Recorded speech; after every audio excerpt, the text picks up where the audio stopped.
우리 가정 안에 하나님께서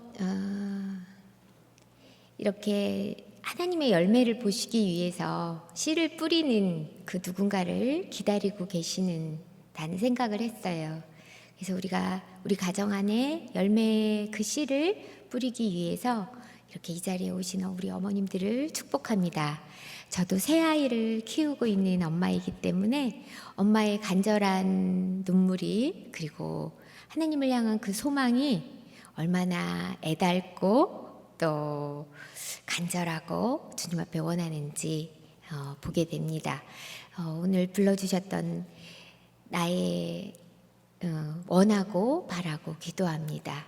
주님의 비전이 우리의 비전이 되고, 주님의 성품이 우리의 성품이 되고, 성령님의 그 능력이 우리의 권능이 되기를 참으로 바라면서 오늘 강의를 시작해 보도록 하겠습니다. 오늘 기도의 제목, 그리고 오늘 강의의 제목은 나로 시작되는 기적이라는 것으로 시작해 볼까 합니다. 우리 안에 나로부터 시작되어져서 매일매일이 하나님이 주시는 그 기적이 되기를 소원하는 마음으로 어떻게 하면 우리 가정 안에서 그 기적의 현장들을 계속 우리가 체험할 수 있을까 살펴보도록 하겠습니다. 보시면 이게 모래놀이 치료라고 하는 거예요. 혹시 모래놀이 치료라고 들어보셨나요? 네, 요즘에는 매체나 이런 영상에서도 가끔 나오더라고요. 이렇게 보시면 모래 상자가 있고, 그 상자 안에는 흰 모래, 황토색 모래, 검은 모래, 다양한 모래들이 있고, 그 주변으로 상징물들이, 손바닥 크기의 상징물들이 만들어져 있어요. 우리 교회 안에 있는 다양한 이런 악기들이랄지, 강대상, 마이크, 또 먹을 거, 탈 것도 오토바이, 자동차, 비행기, 또 다양한 우리의 얼굴의 모습들, 남녀노소 할 것 없는 다양한 얼굴의 모양들, 또 하물며 똥도 만들어져 있어요. 그런 상징물들을 가져다가 자기 마음의 이야기를 하는 겁니다. 이 첫 번째 그림은 두 아이를 둔 어머니셨어요. 근데 상담실에 찾아오셔서 제가 너무 지치고 힘들어서 상담을 받고 싶습니다 해서 상담을 하셨던 첫 회기에 만드셨던 모래상자예요. 보시면 고릴라죠. 머리끝에서 발끝까지 새카만 고릴라인데, 어머님이 말씀하시기를 저 머리끝에서 발끝까지 새카만 것이 마치 내 모습 같습니다 그러셨어요. 고릴라 하면 대표적으로 상징되어지는 동작이 뭐가 있죠? 맞아요. 가슴을 막 치는 이 답답하다라고 하는 마음을 나타내는 동작인데, 그래서 더 나갔다고 말씀을 하셨습니다. 요 두 번째는 초등학교 고학년의 아이였어요. 상담을 꽤 많이 했었는데 한 20번 넘게 모래상자를 꾸몄었거든요. 그 모래상자를 꾸밀 때마다 이 아이는 매번 이렇게 전쟁을 해요. 전쟁을 하는데 어떨 때는 저렇게 대치하고 있다가 끝나기도 하고, 어떨 때는 저걸 다 틀어뜨리는 거예요. 이 아이의 마음이 뭘까라고 하는 과정 속에서 이 아이가 참 다른 사람하고는 독특한 특성이 하나가 있었어요. 그 특성이 뭐냐면, 보시면 보통은 모래상자 안쪽에다가 뭐를 꾸민다거나 상자 바깥에다가 뭐를 꾸미는데, 이 아이는 저기 보시면 가장자리에 뭔가가 놓여 있죠. 저게 한 7cm 높이 되거든요, 모래 상자가. 근데 꼭 아슬아슬하게 저기에다가 뭔가를 놔요. 지금은 군용 헬리콥터입니다. 근데 어떨 때는 저기에 권총을 놓기도 하고. 잘 안 보이시죠? 이 앞에를 불을 끌까요? 그러면 훨씬 더 잘 보이실 텐데. 네, 그 군용 헬리콥터이기도 하고, 또 어떨 때는 저기에 탱크를 놓고 어디에는 권총을 놓기도 하고요. 또 어떨 때는 저기에다가 탱크 이런 걸 놔요. 근데 전쟁을 하는 걸 다 뒤집어 엎어도 그 가장자리에 놓여 있는 저것만 움직이질 않는 거예요. 이게 뭘까? 세밀하게 살펴보던 가운데, 저 위치에 있는 저 소품이 바로 자기, 그 아이의 마음을 대변하고 있구나라는 것을 볼 수 있었어요. 늘 아슬아슬하게 조마조마하게 있는, 늘 긴장하고 집에 있으면 언제 큰 소리가 날지, 언제 갈등이 일어날지, 언제 무슨 일이 벌어질지 몰라서 편안해하지 못하고 긴장하고 불안해했던 이 아이의 마음이 느껴졌었습니다. 요거는 고등학교 아이였어요. 보시면 공부를 굉장히 잘하는, 모의고사를 보더라도 전국에서 상위 4% 안에 들 정도로 아이가 잘하는 아이였는데, 상담실에 와서 선생님 저 죽을 것 같아요. 저를 좀 상담해 주세요. 그 대신에 부모님께는 비밀로 해주세요. 라고 했었던 아이예요. 좌측에 있는 것을 보시면 저게 그 조작된 인간이라고, 그 아이의 말에 의하면 새카만 그게 조작된 인간이고요. 오른쪽에 보시면 쓰레기통 같은 건데 거기에 뭔가가 깊이 담겨져 있죠. 저게 책 4권 정도 되는 뭉치예요. 이게 거꾸로 박았기 때문에 저렇게 보이는 건데, 가운데 있는 여자애를 보시면 6살, 5살, 6살 정도 돼 보이는 아이인데 가운데다 이렇게 깊이 보시면 칼을 꽂고 있는 것을 볼 수가 있습니다. 이 아이가 말에 의하면 자기는 5, 6살 때 이미 죽고 없다는 거예요. 주변의 부모님이나 주변의 친구들이 나하고 무엇인가를 마음을 나누는 사람이 없대요. 내가 무엇을 원하는지, 내가 어떤 생각을 하고 있는지, 제가 지금 어떤 마음인지를 나눌 수 있는 그 누구도 나는 없다. 나는 그냥 조작되어져서 있을 뿐이다 라고 이야기를 하기도 했습니다. 여러분들은, 우리 어머님들은 지금 내 마음을 이 모래상자에 꾸민다면 어떻게 꾸미실 것 같습니까? 내 자녀는, 우리의 가정을 생각하면서 만약에 우리 아이가 자기의 마음을 이 모래상자에 꾸민다면 어떻게 꾸밀까? 나는 먼저 이 얘기를 하면서 오늘 강의를 들어가 보려고 합니다. 우리 시대는 참 빨리빨리 움직이고 있어요. 그렇죠? 외국인들이 우리나라에 왔을 때 가장 먼저 배우는 단어가 빨리빨리래요. 조금만, 우리 이 LTE 속도가 조금만 늦어도, 인터넷 속도가 조금만 늦어도 금방금방 껐다가 다시 켜야 되는 이런 조급한 상황들 속에서 우리는 살아가고 있습니다. 이렇게 빨리빨리 움직여야 되고 뭔가 성과를 이루어내야 되고 누구보다 앞서가야 된다라는 이 사회는 우리 안에, 뇌 안에서도 엄청난 변화를 보이고 있어요. 여기 보시면 우리 뇌는 참 재미있게도요, 파충류의 뇌, 포유류의 뇌, 인간의 뇌라고 할 수 있는 뇌의 모양들을 가지고 있습니다. 그 뇌는 기능들이 달라요. 특별히 파충류의 뇌는 뱀이죠. 뱀이 대표적인데 뱀은 이 뇌밖에는 없는 거예요.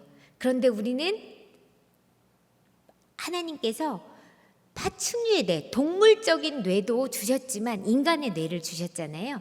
이 동물적인 뇌, 파충류의 뇌가 하는 일은 단지 살아남는 일밖에는 할 수가 없어요. 생존을 위해서 움직인다는 거죠. 그래서 뱀을 잠깐 생각해 보시면 외부로부터 자극이 딱 왔을 때 뱀이 할 수 있는 일은 뭘까요?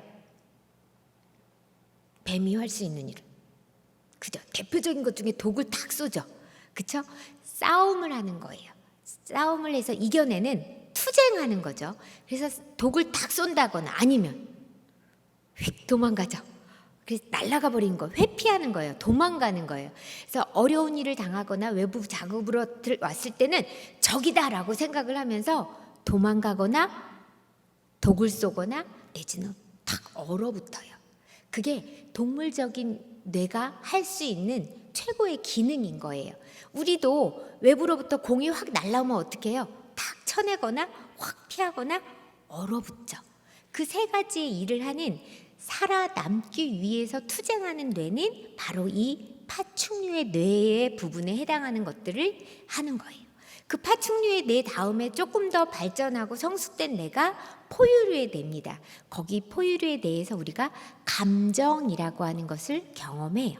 그래서 포유류들과는 감정까지는 경험을 한다는 거예요. 그 다음이 뭐냐면 바로 인간의 뇌예요. 이 대뇌피질이라고 하는 공간 안에서 인간의 뇌가 있는데 그 뇌에서 하는 일은 생각하고 묵상하고 돌아보고 성찰하고 하는 일들을, 의지를 발현하고 하는 일들이 바로 이 대뇌피질이라고 하는 인간의 뇌에서 하는 역할을 하는 겁니다.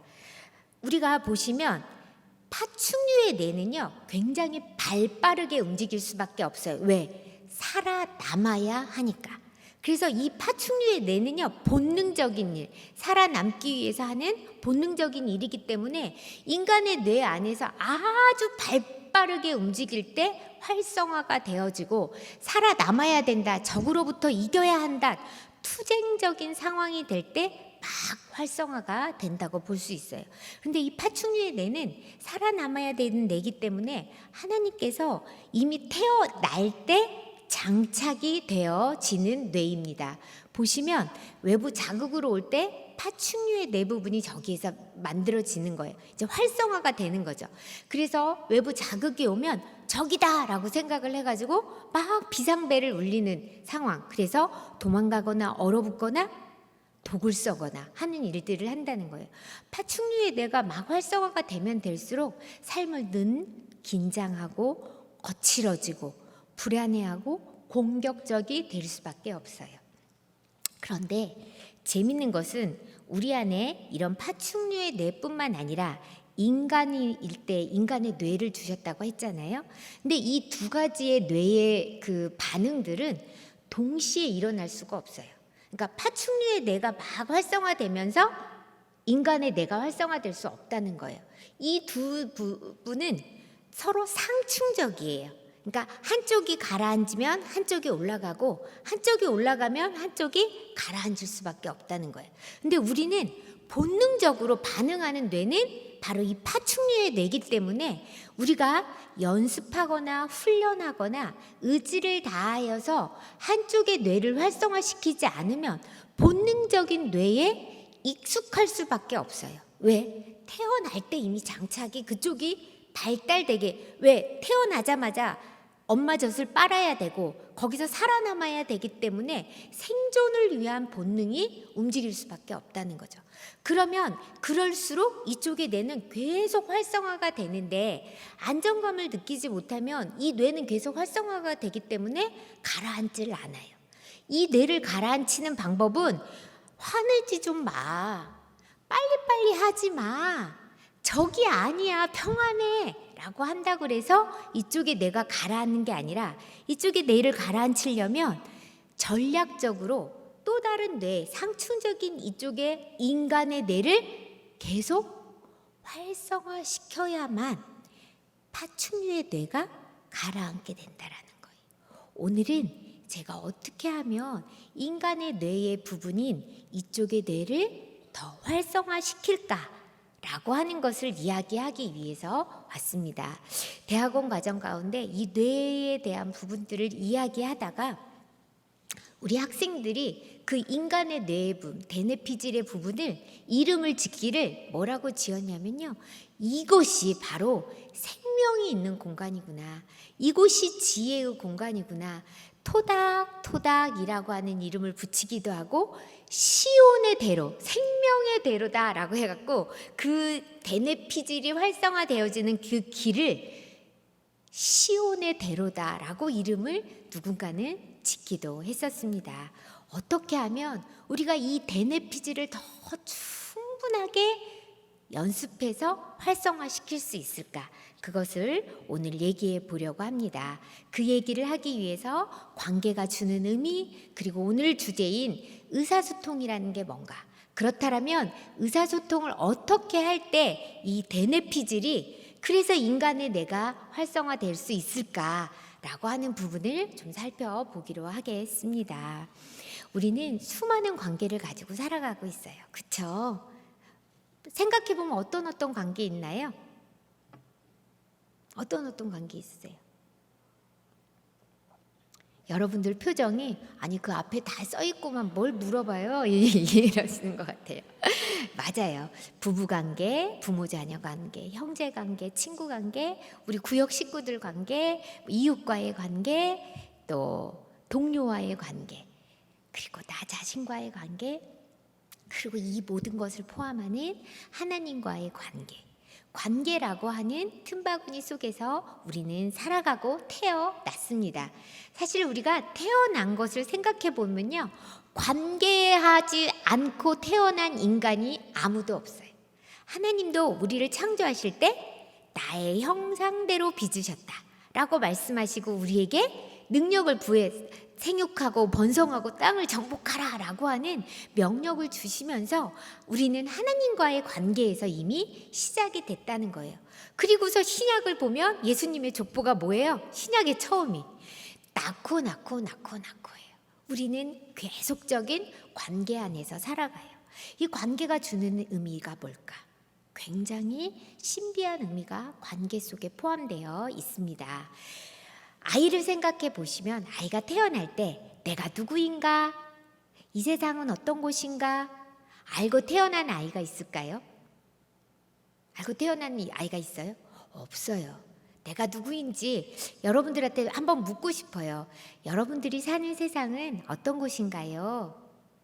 시간이 좀 있으면 옆에 어머니들과 내가 생각하는 세상은 이런 곳입니다. 좀 나눠보게 하고 싶지만 앞으로 해야 될 몫이 많으니까 그냥 속으로만 생각하시고요. 어떤 분은 그래요. 세상은요 너무 불안하고 위험한 곳이에요 라고 말하는 분도 있어요. 또 어떤 분은요 세상은 진짜 사기꾼이요 드글드글해요. 절대 믿어서는 안 돼요 라고 말하는 분도 있어요. 또 어떤 분은 뭐라 그러냐면 세상은요 그래도 살만한 곳이에요. 재미난 일들이 가끔 있더라고요. 그래서 찾아보면 서울랜드 같은 신나는 일들이 있어요. 여기는 랜드예요, 랜드. 라고 말하는 분도 가끔은 있어요. 편안한 곳, 행복한 곳, 또 때로는 불안하고 또 믿을 만하지 못한 곳. 다양한 세상은 이런 곳이다 라는 생각들이 있고 나는 누구인가 라고 생각해 보면 나는 누구지? 나는 어떤 사람이지? 난 이런 것도 할 수 없어. 나는 이런 것도 못해. 나는 열등한 사람이야. 뭐 다양한 생각들을 하죠. 그렇게 세상은 무엇인가? 나는 누구인가라는 것을 우리는 어떻게 알아가고 있었을까? 태어날 때 아이는 몰랐는데 잠을 자는 아이를 잠깐 생각해 보세요. 아무것도 모르고 잠을 자고 있는데 뭔가 주변은 따뜻하고 뭔가 안정되어 있어요. 먹을 것을 필요로 할 때 울었더니 엄마가 와가지고 먹을 것을 막 주는 거예요. 아이가 생각하죠. 뭐라고? 야, 세상은 참 괜찮은 곳이다. 안정된 곳이다. 내가 무엇인가를 원하는데 와서 엄마를 보니까 나란 아이는 세상에서 환영받는 아이, 나란 아이는 괜찮은 아이인가 봐 알죠. 근데 어떤 아이는 잠을 자는데 주변은 막 우당탕탕하고 뭔가 시끄러워요. 배가 고파서 울었는데 엄마가 왔는데 엄마의 표정은 너무 어둡고 불안해요. 아휴, 내가 아주 너 때문에 써야겠다. 혹은 아주 너는 왜 그렇게 별나냐 라는 말을 많이 듣고 자란 아이는 세상은 정말 힘겨운 곳이야. 나란 아이는 누군가에게 짐스러운 아이인가 봐 라고 알게 된다는 거예요. 살펴보면 내가 누구인지를 모르고 태어났다가 우리는 우리가 만났던 관계 안에서 그 관계에서 보여주는 거울처럼 그 관계의 경험이 내가 누구이고 세상은 어떤 곳이라는 것을 알아가고 있었더라라고 하는 거예요. 그래서 관계가 주는 의미는 단지 그냥 관계하고 있다가 아니라 그 관계를 통해서 우리는 거울처럼 당신이 어떤 분입니다 라고 하는 것을 알려주는 메시지를 우리 안에 갖고 다니고 있다는 거예요. 하나님은 놀랍게도 우리 안에 그래서 너를 그리스도의 편지로 우리를 그리스도의 향기로 말씀하고 계시지 않나 이런 생각을 합니다. 누군가가 나를 봤더니 나를 통해서 그 사람은 자기가 누구고 자기가 사는 세상이 어떤 곳인가라는 것을 알고 있다라고 하는 거예요. 이러한 관계 얘기를 하다가 저는 꼭 이 얘기는 어디 가서 어떤 주제든지 제가 이 애착이라는 이론을 꼭 얘기를 합니다.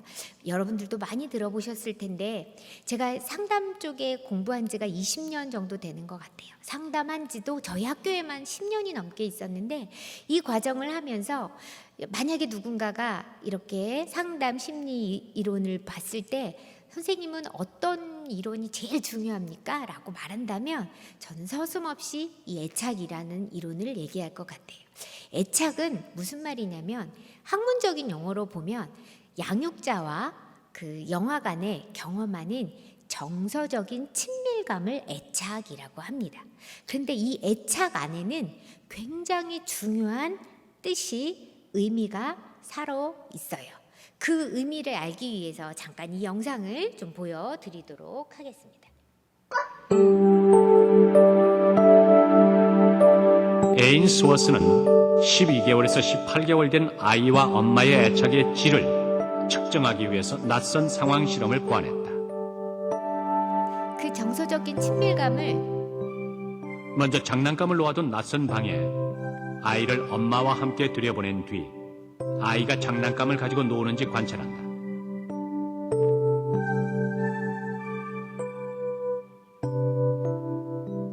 잠시 후 낯선 사람이 들어와 의자에 앉는다. 친숙하지 않은 사람에 대한 반응을 살펴보기 위해서다.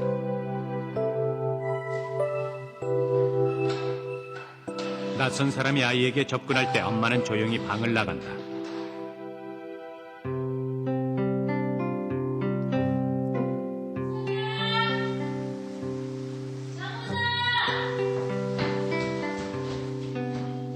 엄마가 돌아왔을 때 아이가 어떤 반응을 보이느냐가 애착의 성격을 결정하는 데 매우 중요하다.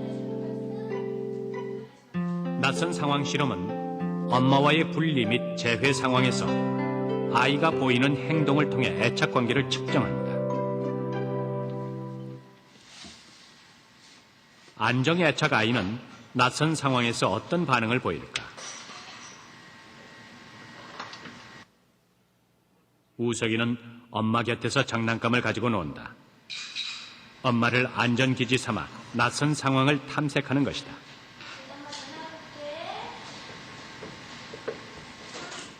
그러다가 엄마가 나가자 우석이는 당황한다. 안전기지 역할을 하던 엄마가 떠나자 불안함을 느끼는 것이다.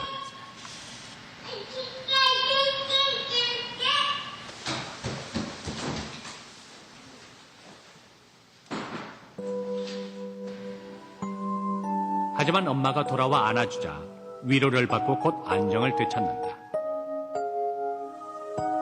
그리고 다시 장난감을 가지고 놀기 시작한다. 안정의 애착을 형성한 이 아이들은 불안 상황에선 엄마에게 접근해 위로를 받으려고 하고 진정되면 곧바로 놀이로 돌아와 탐색 행동을 보인다. 애착이라고 하는 이 이론에서 중요한 게 뭐냐면 어떤 사람은 부모와의 관계 속에서 안정적인 애착을 맺는 아이가 있고 불안정한 애착을 맺는 아이가 있다라고 하는 얘기를 해요. 안정적인 애착을 똑같이 낯선 상황에 엄마와 아이를 들여놨는데 어떤 아이는 저렇게 잘 놀고 또 뭔가 안정되게 주변을 살펴요. 근데 어떤 아이는 똑같이 이런 우석이와 같이 이런 반응을 보이는 게 아니라 낯선 환경에서 엄마가 있음에도 불구하고 계속 낯설어하고 불안해하고 힘들어하고 이 상황에서 어쩔 줄 몰라게 당황한다라고 하는 거였어요. 그렇다면 여기에서 이제 의문이 생기는 거죠. 똑같이 낯선 환경이야. 그리고 엄마하고 같이 보내놨어. 그런데 어떤 아이는 그 안에서 잘 노는 아이가 있는가 하면 어떤 아이는 그 상황 속에서 이 낯선 그 환경에 압도되어서 낯선 환경을 펼쳐나갈 수 없는 상황이 되더라라고 하는 거예요. 도대체 이 두 가지의 차이가 뭘까라고 하는 것을 봤다는 거죠. 뭐죠 그게? 그죠? 지금 이제 마스크하고 계시니까 얘기 안 하시는 거죠? 네네. 아마 속으로 다 생각하셨을 거예요. 그걸 모르겠냐? 라고 하시는 건데 맞아요. 엄마에 대한 믿음이었어요. 엄마가 실제로 존재하지만 내면 안에서 엄마를 향한 그 믿음. 우리 엄마 있는데 어때? 왜? 어렸을 때 보면 어떤 놈이 등치는 조그만 놈인데 막 이렇게 큰 놈한테 막 가서 덤비는 놈이 있어요. 이씨 때려봐, 이씨 때려봐. 이러면서 막 덤벼요 자신 있게. 그러면 이 조그만 놈이 하는데도 거침없어요. 막 때려봐 그래요. 그리고 나면 걔가 꼭 끝에 하는 말 있죠. 뭐라 그러죠? 그쵸? 이씨, 어쩔 건데 우리 엄마 있거든. 막 이래요. 우리 형아 있거든. 그러면 아니나 다를까 뒤에서 내 새끼 누가 건드냐 하고 막 할머니가 막 이따만한 매들고 막 오면 애들이 싹 없어지잖아요. 그쵸?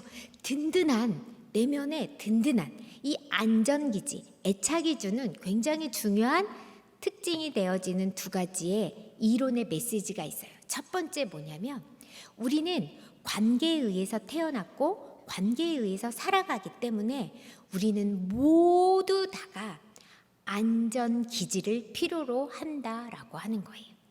아이가 믿는 내 뒤에 있는데 어떨 건데 하는 그 낯선 환경 또 불편한 환경이 있음에도 불구하고 내면에 엄마라고 하는 그 누군가라고 하는 안전기지가 있을 때 우리는 세상 가운데서 홀로인 것 같지만 함께 걸어가는 법을 배우게 된다라고 하는 거예요.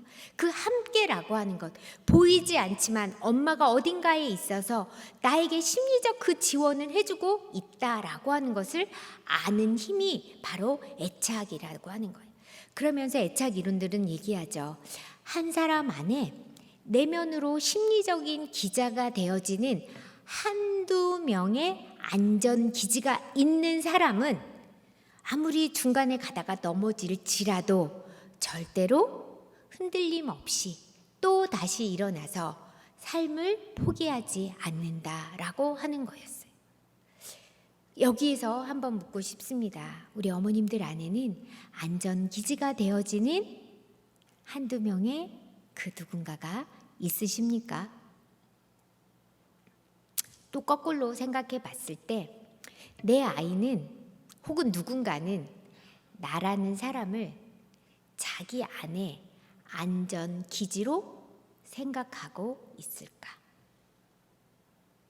밑에서 아빠가 뛰어내려 아빠가 다 받아줄게 하고 이렇게 딱 아이가 이제 봤어요. 뛰어내리려고. 그랬더니 혹 뛰어내릴까 해봤더니 아빠가 나를 안고 넘어질 것 같아. 너무 부실해 보여요. 혹은 아빠가 싹 피해버릴 것 같아. 그 아빠의 말을 믿지를 못하는 거예요. 그렇게 되어지면 결코 뛰어내릴 수 없다라고 하는 거죠. 중요한 건 우리는 안전 기지를 필요로 한다라고 하는 거. 그 다음에 두 번째 메시지가 이 애착에서 주는 아주 중요한 메시지가 있는데요. 그거는 뭐냐면 안전기지의 역할을 하는 거에 있어서 때로는 아이가 태어났을 때 우리 안에서 우리의 삶의 여정 가운데서 때로는 어린 시절이 불안했고 불우했고 또 어쩔 수 없는 엄마가 부재할 수밖에 없는 상황이 되어질 수도 있다라고 하는 거예요. 그렇다면 어린 시절에 그렇게 혹은 불우했던 상황이 있어서 내 엄마가 내 아버지가 건강하지 못했고 혹은 너무 가난했고 심리적으로 불안했던 엄마였다면 그러면 나는 불안정한 애착이 되어질 텐데 왜냐하면 불안정한 애착에서는 불안정한 애착을 낳을 수밖에 없으니까 그럴 텐데 그렇다면 나는 끝까지 이 불안정한 애착의 사람으로 살아가야 되는가? 라고 하는 것에 대한 학자들이 의문을 가지게 된 거예요. 여러분들은 어떻게 생각하십니까? 애착의 유형은 변할까? 라는 거예요. 애착의 유형은 변한다고 생각하십니까? 그럼요. 이 소망 없는 눈빛에서 좀 여러분들에게 소망을 드리려고 제가 온 건데 애착의 유형은 변할 수 있다였어요. 수많은 학자들이 이렇게 애착 유형이 변할 수 있을까를 다양한 실험을 통해서 경험한 결과 변할 수 있다였습니다. 변해야지요. 변할 수 있어야지요. 저의 삶이 그렇고 여러분들이 여기 나와서 기도하는 이유는 변하기 위함입니다. 변할 수 있다였어요. 심리학에서도. 그런데 변하기 위해서는 중요한 전제 조건이 있어요. 그 전제 조건이 뭐냐면 안전기지의 재확보입니다. 설령 처음에 만났던 그 안전기지 부모가 설령 불안했다 할지라도 그 아이가 자라면서 새롭게 부모 혹은 누군가를 안전기지로 재확보하게 되면 다시 안정적인 애착의 아이가 되더라라고 하는 거였습니다. 그렇다면 우리 안에서 이제 안전기지에 대한 이야기를 해보려고 합니다. 설령 우리 안에서 내가 부모로서 아이를 키우는 과정에 이전 시간에, 이전 시대에 내가 나의 불안이 혹은 나의 마음의 어려움이, 어두움이 힘들어서, 연약해서 그 시기에 아이에게 안전기지의 역할을 하지 못했다 할지라도 안전기지에서 나오는 말은 뭐냐면요. 다시 재확보되어질 때 분명히 변할 수 있다이기 때문에 우리는 다시 어떻게 쓸 수 있을까를 생각해 봐야 될 것 같아요. 그 가운데서 안전기지로 서야 되는 가운데서 의사소통과 연결해서 그러면 어떤 의사소통을 할 때 그런 역할을 할 수 있을까라고 하는 거예요.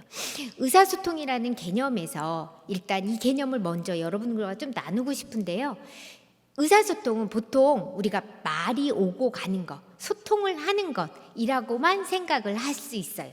그런데 의사소통을 사전적 의미를 찾다가 제가 참 깜짝 놀랐습니다. 뭐라고 써 있냐면 의사소통이라는 것은 말과 행동이 서로 나누어지는 거다라고 하는 건데 영어로는 커뮤니케이션이거든요.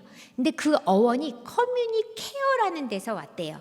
근데 이 커뮤니케어라는 어원을 살펴보면 뭐라고 써 있냐면 커뮤니케어는 신이 자신의 덕을 인간에게 나누어 주거나 혹은 어떤 물체가 있는데 열이 어떤 물체로부터 열이 있는 물체로부터 없는 물체로 전달되어지는 것이다 라고 이야기가 되어져 있어요. 저는 커뮤니케이션 하면 동등한 입장에서 오고 가는 건 줄 알았어요. 그런데 아니더라고요. 누군가 한 명은 뭐가 돼야 돼요? 하나님의 덕이 신이 자신의 덕을 나눠준대. 그 하나님의 성품이 있지 않고서는요 나누어질 것이 없다는 거였어요. 열이 물체에게서 열이 전도되어지듯이 커뮤니케어는 그 전도의 역할인데 열이 전달되기 위해서는 누군가는 어떻게 돼야 돼요? 어떤 물체는 열받은 자가 있어야 된다는 거예요. 그러니까 우리가 가족 내에서 소통이 되어지기 위해서는요 어떻게 돼야 돼요?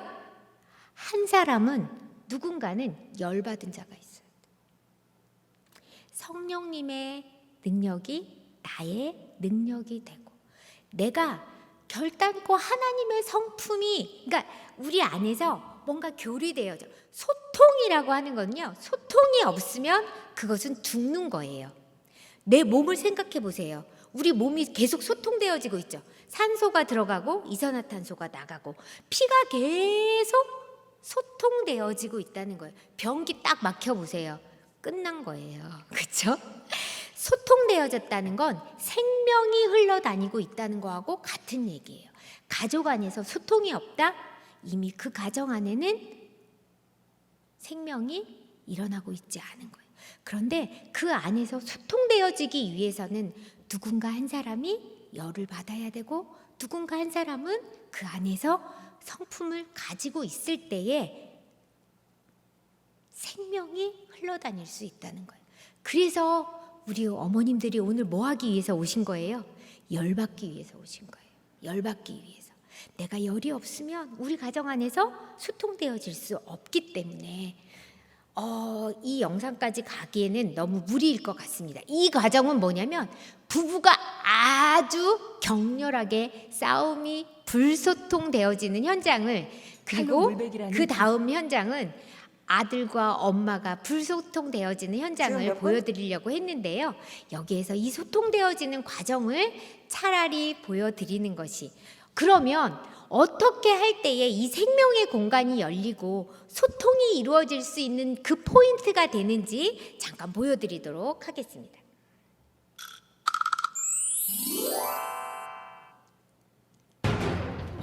온몸을 내려지는 강력한 파워, 엄마도 감당 못할 거대한 몸집. 녀석 앞에서 모두가 일단 정지. 뜻대로 안 되면 가차없는 응징.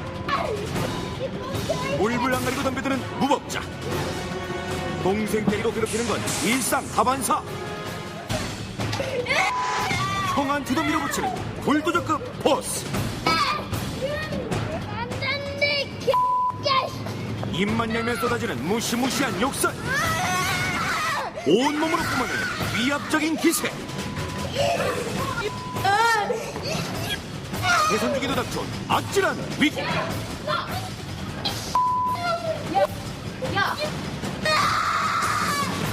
천하를 호령하는 이 녀석이 바로 오늘의 주인공 8살 은준이.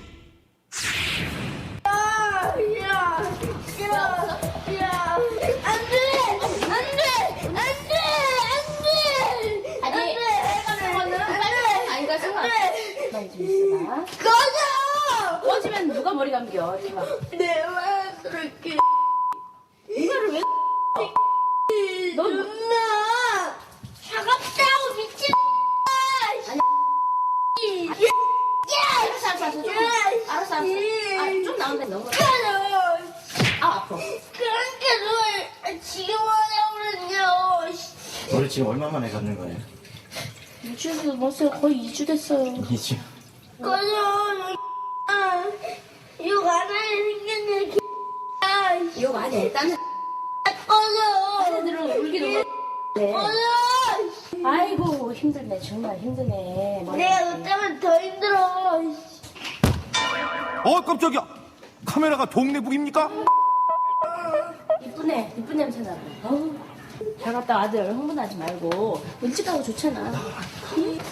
내가 너 때문에 싫다고. 너가 올라가면 할아버지. 학교 갈 시간인데 가방을 어디다 팽개치고 은준이의 발걸음은 엉뚱하게도 옥상으로 향합니다. 뭔가를 손에 꽉 쥐고 있는 녀석. 뭐 하는 거야 지금? 신나게 하려고. 뭐야 너 그 손에 든 거? 유리 왜 들고 있어 이거? 신나게. 하지 말라니까. 어? 나도 하지 마. 싫어. 빨리 내놔 이거. 줘. 싫어. 못 줘. 빨리 위험해. 나 같은 건 피나야 돼. 왜? 네가 뭐 어떤데? 나 같은 건 죽어야 돼. 죽어도 좋다고 했다. 누가? 내가. 줘 빨리. 싫어. 줘 빨리. 상당히 어려운 아이가 보이시죠? 이 아이가 가지고 있는 문제가 뭐가 보이세요? 네. 폭력에, 폭언에 자기 감정 조절이 되어지지 않아요. 앞에서 말씀드렸던 그 파충류의 뇌가 할 수 있는 거라고는 다 하고 있어요. 그렇죠? 폭력에, 폭언에 또 자기 감정 조절 안 돼서 분노 조절 안 되죠. 거기다 대고 막 학교까지 안 가고 있어요. 그리고 가장 마음 아픈 건 이 아이가 자기의 몸을 해하고 있다는 거였어요. 자기 몸을 지킬 힘도 없다는 거였어요. 사실 요즘에 굉장히 이슈되어지는 그 용어 중에 하나가 바로 이 자해입니다. 비자살성 자해가 우리 중고등학교 아이들, 초등학교 아이들에게도 있어요. 자기 머리카락을 뜯기도 하고요. 칼로 자기의 손목을 긋기도 하고요. 이런 일들이 너무 많이 일어나고 있어요. 도대체 이 아이는 왜 이렇게까지 되었을까? 굉장히 어려움을 보고 있습니다. 우리 안에 이렇게까지 극단적인 행동이나 상황들이 연출되고 있지는 않지만 그럼에도 불구하고 우리 내면에 갖고 있는 여러 가지 답답하고 어려운 현실들이 있을 거라고 생각이 돼요. 그래서 이 아이가 어떠한 치료 과정을 경험하고 있었는가를 보면 조금 우리에게 힌트가 될 것 같아서 이 아이가 바뀔 수 있을까요? 그래요. 너무 자신 있게 얘기하시기는 하는데 사실은 쉽지 않죠. 그렇죠? 그래서 이제 이 아이가 이제 시작을 했습니다. 가족놀이 치료를 하는 장면인데요.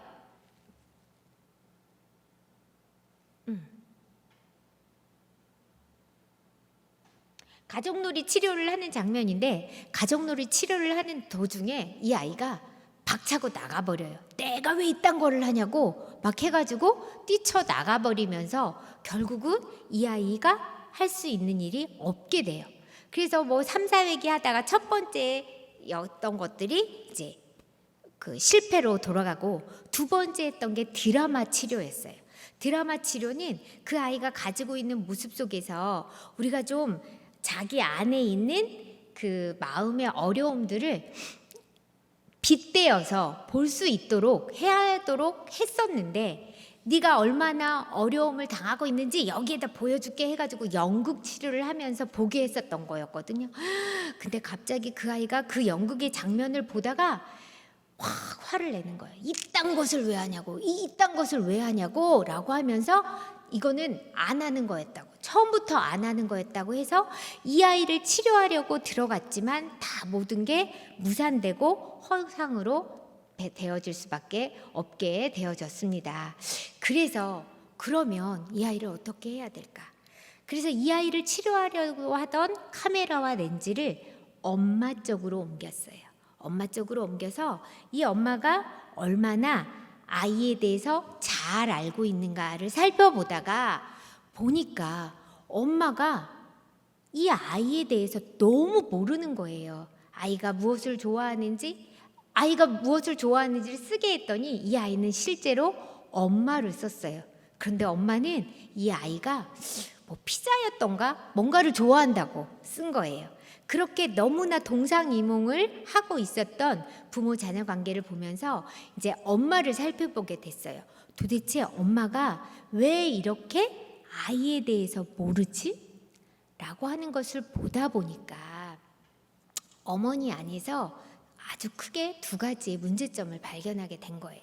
첫 번째는 엄마가 굉장히 에너지가 다 떨어져 있었어요. 너무 소진돼 있었던 거예요. 그래서 엄마가 우울했었어요. 그 다음에 두 번째 알게 됐던 건 그렇게 우울하다 보니까 귀가 열려있질 않아서 다른 사람의 이야기를 들을 만한 에너지가 없어요.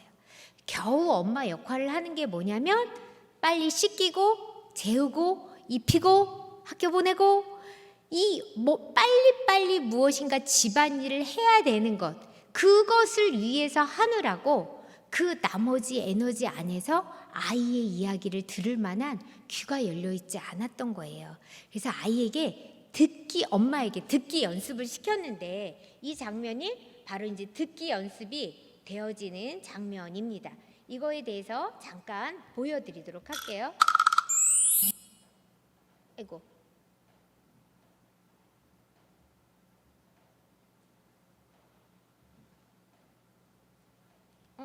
왜 안 될까요?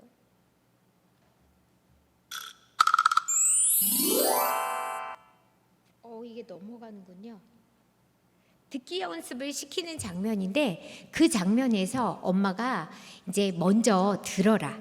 아이가 어떤 이야기를 하는지 먼저 들어봅시다 라고 했었는데 엄마가 계속해서 다쳐서 들어온 거예요. 아이가 밖에서 들어왔는데 엄마가 첫 마디 하는 게 뭐였을까요? 아이가 만약에 밖에서 다쳐서 들어왔어요. 그럼 어머니들 어떻게 하실까요? 어떻게 하셔야죠?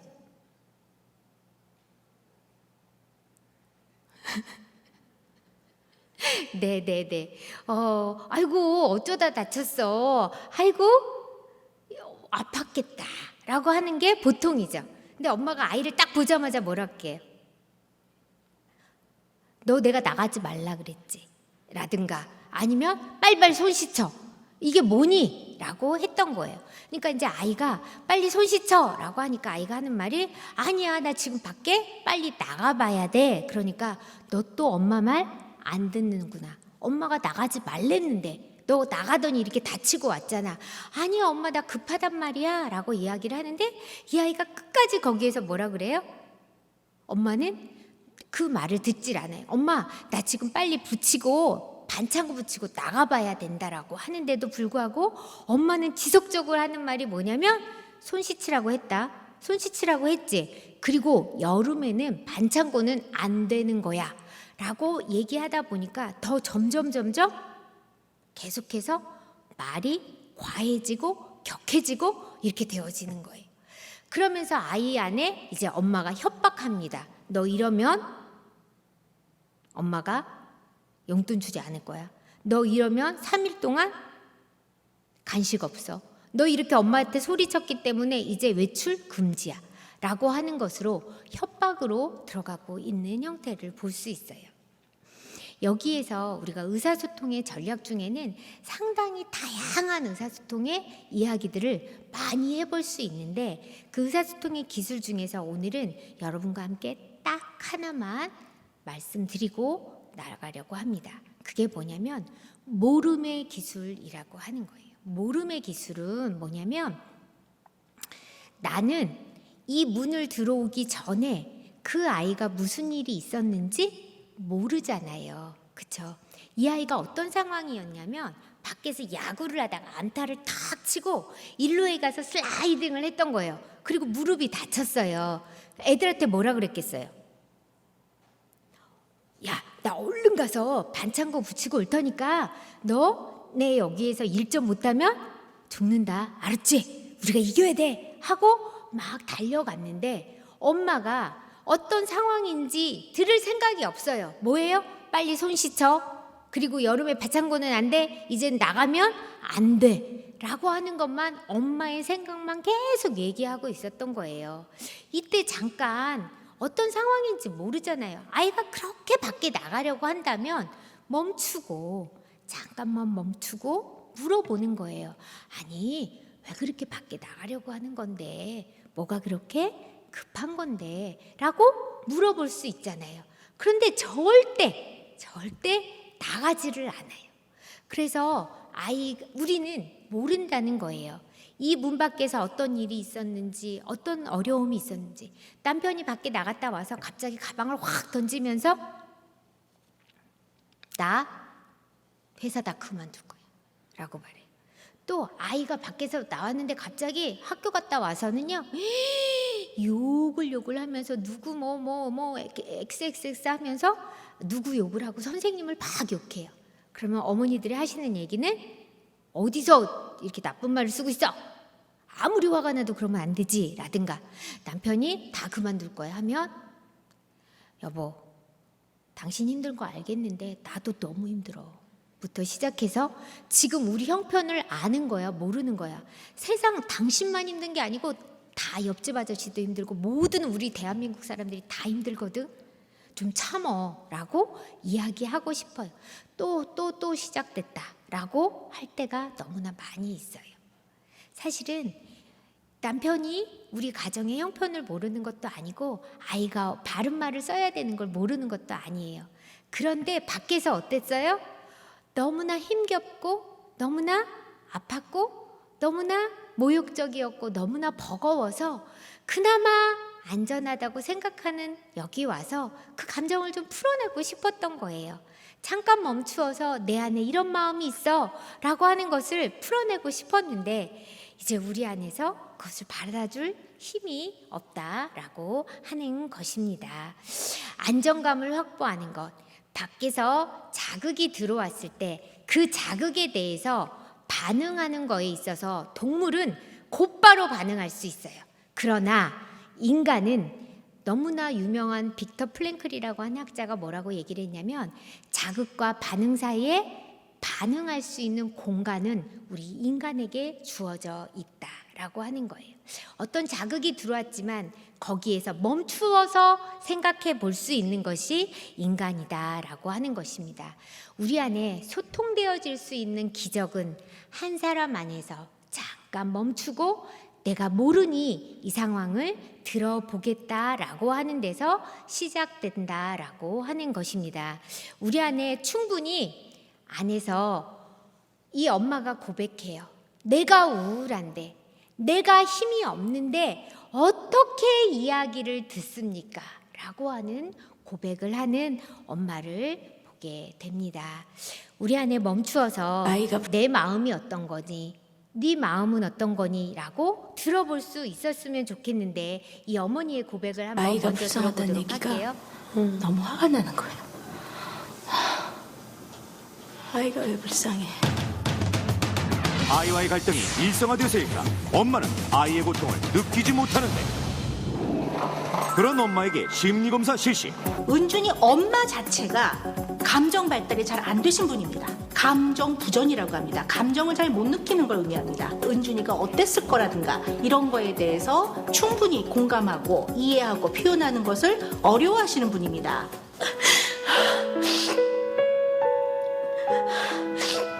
이제 알겠어. 나는 마음이 없었어. 내가 내 마음이 안 되는데 어떻게 그걸 애한테 하는 거야. 내 마음도 나도 모르겠는데 내가 어떻게 엄마 노릇을 하냐고. 나는 그래서 그게 너무 싫었어. 그런데 여기에서 보면 우리 아이 안에 굉장히 귀한 마음이 있었던 걸 볼 수 있어요. 이 아이가 힘겹게 이 촬영을 하는 가운데서 마음속에 있었던 마음의 이야기를 합니다. 내가 마음에서 가장 사랑하는 사람은 엄마였다고.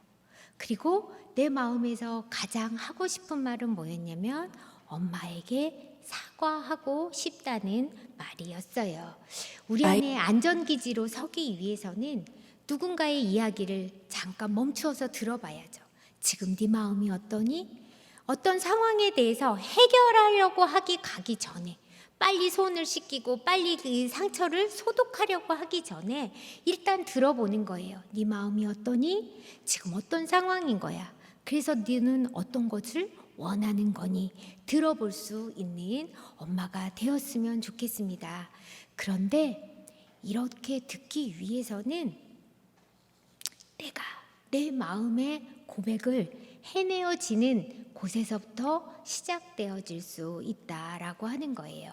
제가 요즘에 참 좋아하는 장석주님의 시를 잠깐 읽어드리려고 하는데요. 여기에 이렇게 나와요. 이 대추 한 알이라고 하는 시거든요. 저 대추 한 알이 저렇게 저절로 붉어질 리가 없대요. 저 안에 태풍이 몇 개, 저 안에 천둥이 몇 개, 저 안에 벼락이 몇 개, 저 안에 무설이 내리는 몇 밤, 저 안에 땡볕이 두어 달, 저 안에 초승달이 몇 날이 있었다라고 하는 것입니다. 어머님들이 여기까지 오시기까지 얼마나 많은 눈물, 얼마나 많은 사연과 얼마나 많은 이야기, 얼마나 많은 한숨이 있었을지를 누가 아실까요? 누가 아실까요? 우리 아버지 되어주신 그분께서 이미 알고 계십니다. 그래서 주님이 말씀하세요. 부르짖어라. 부르짖어라. 내가 듣겠다. 두려워하지 말아라. 내가 너와 함께 할 거야. 놀라지 말어. 내가 너를 도와줄게. 내가 너를 굳세게 해줄게. 내가 너를 나의 의로운 오른손으로 붙들어 줄게. 내가 너를 엄마로 부른 이상 그 나의 자녀의 엄마로 서 있을 수 있도록 내가 너에게 계속 힘이 되어 줄 거야 라고 주님이 말씀하고 계십니다. 우리 안에 먼저 주님 앞에 내 마음을 쏟아 놓을 수 있었으면 좋겠어요.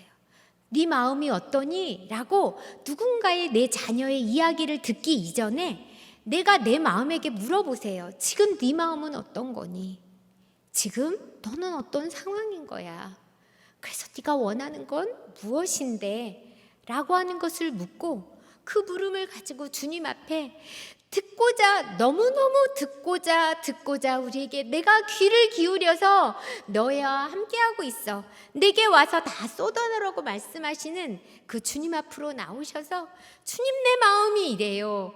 라고 주님과 소통이 가능할 때 우리가 우리의 가정 가운데 들어가서 그 힘으로 우리 아이의 이야기에 그리고 우리 남편의 이야기에 혹은 침묵하고 있는 내 자녀의 그 침묵의 시간을 기다려줄 수 있는 에너지원을 받을 수 있다는 거예요.